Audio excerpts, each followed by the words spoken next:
योगी जी कहते हैं कि वो नया भारत बना रहे हैं। अगर आपको विश्वास नहीं हो रहा तो देखिए ये तस्वीर। ये दो तस्वीर भारत के नए जज की हैं। ये नए भारत के नए जज हैं। इनमें से एक जज यशवंत वर्मा है, जिनके पास 15 करोड़ रुपए कैश मिला, जबकि दूसरे जज साहब इलाहाबाद हाईकोर्ट के जज जस्टिस राम मनोहर नारायण मिश्र हैं, जो महिला की निजी अंग पकड़ना और नारा तोड़ने को दुष्कर्म नहीं मानते।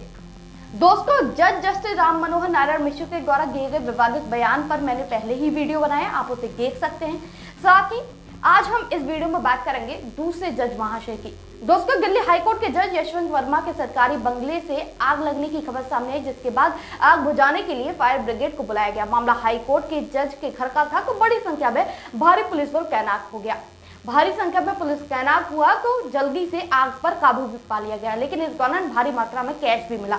वैसे मिलोट साहब को अपने घरों में थोड़े अच्छे किस्म के आग बुझाने के यंत्र लगाने चाहिए, जिससे आपातकाल अगर स्थिति पैदा हो जाए तो वो खुद ही आग बुझा सके, जिससे कोई बाहरी पुलिस उनके घर में न जा सके और ना ही कोई अंदर की बात बाहर आ सके।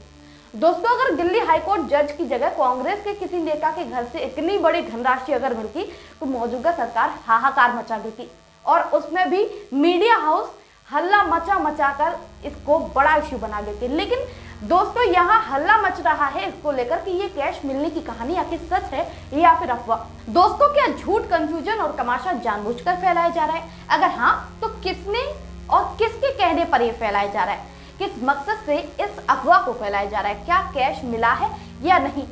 अगर नहीं मिला तो शाम में सफाई क्यों दी गई? मीडिया बिना सबूत और जांच के क्यों चिल्ला कर न्यायपालिका पर सवाल खड़े कर रही थी? आखिर जनता के विश्वास को न्यायपालिका से खत्म करके क्या फायदा और किसे मिलेगा? ऐसे कौन से वो राजनीतिक दल हैं जिन्हें न्यायपालिका को कटघरे में खड़ा कर चुनाव में कोई बड़ा फायदा मिल सकता है? इसी मुद्दे पर आज बात होगी, लेकिन ये मेरे कुछ सवाल थे।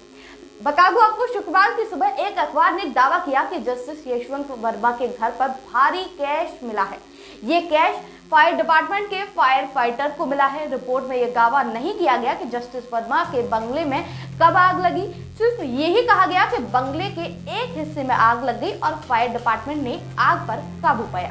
दोस्तों, दावा किया गया है कि खबर सामने आने के बाद जस्टिस वर्मा को उनके parent court Allahabad high court transfer कर दिया गया। लेकिन अगर कुछ ऐसा था ही नहीं तो आखिर ट्रांसफर क्यों किया गया? हंगामा मचा कि भ्रष्टाचार के इतने संगीन आरोप के बाद मात्र ट्रांसफर न्याय का मजाक है। अब गौर करने वाली बात है कि सुप्रीम कोर्ट ने इस मुद्दे पर पूरे दिन कोई टिप्पणी नहीं दी, ना ही कोई प्रेस रिलीज जारी की। पूरे दिन इसको लेकर संसद में हंगामा मचता रहा, टीवी चैनल्स पर डिबेटें चलती रही, लेकिन शाम तक कोई भी इसकी तरफ से बयान नहीं आया कि ऐसा कुछ नहीं हुआ है।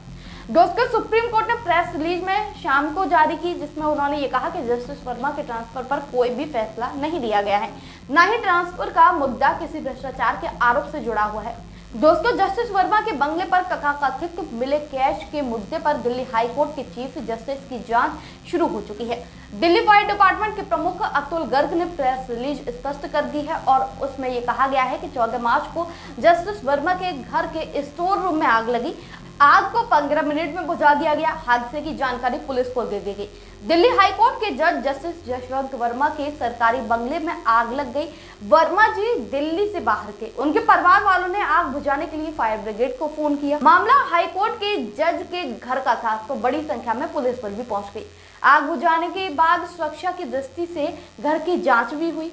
एक पूरा कमरा इस दौरान नोटों से भरा मिला, ऐसी खबर सामने आई। सुप्रीम कोर्ट के कॉलेजियम ने जस्टिस यशवंत वर्मा को वापस इलाहाबाद हाई कोर्ट भेजने का फरमान सुना दिया। हालांकि दिल्ली अग्निशमन विभाग के प्रमुख अतुल गर्ग ने आग बुझाने के दौरान दमकल कर्मियों को नकदी मिलने के दावे का खंडन किया है, लेकिन इस घटना ने कानूनी विशेषज्ञों के बीच बहस छिड़ गई है। अनेक लोग न्यायमूर्ति वर्मा के इस्तीफे के बजाय उनका तबादला इलाहाबाद हाईकोर्ट करने के उच्चतम न्यायालय कॉलेजियम के फैसले की आलोचना भी कर रहे हैं। विवाद गहराने पर शुक्रवार को शीर्ष अदालत ने एक बयान जारी किया और उसमें यह कहा गया कि न्यायमूर्ति वर्मा के घर नकदी मिलने की घटना को लेकर गलत सूचनाएं या फिर अफवाहें फैलाई गई। मामले से निपटने के लिए उच्चतम न्यायालय कॉलेजियम की बैठक की पुष्टि करते हुए शीर्ष अदालत ने कहा कि दिल्ली उच्च न्यायालय के मुख्य न्यायाधीश DK उपाध्याय के द्वारा साक्ष्य और सूचना एकत्रित करने के लिए आंतरिक जांच प्रक्रिया शुरू कर दी गई है। उन्होंने 20 मार्च की कॉलेजियम की बैठक से पहले जांच शुरू कर दी थी।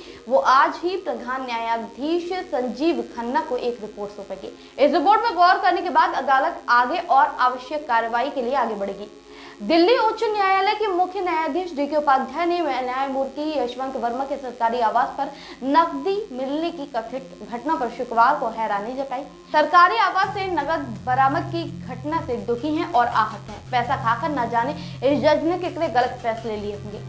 न्यायपालिका ही जब भ्रष्टाचारी जज को सजा नहीं देगी तो आखिर कौन देगा। दोस्तों, क्या इस जज की कोई सजा ट्रांसफर होनी चाहिए? ये बेहद संगीन आरोप है। अगर इनकी जगह कोई और निचला कर्मचारी होगा तो उसको नौकरी से सस्पेंड कर दिया होगा और जेल भिजवा दिया होगा। लेकिन दोस्तों, आप इस वीडियो पर क्या सोचते हैं कमेंट करके बताइएगा। साथ ही वीडियो अच्छी लगी हो तो चैनल को सब्सक्राइब कर लीजिएगा। नमस्कार।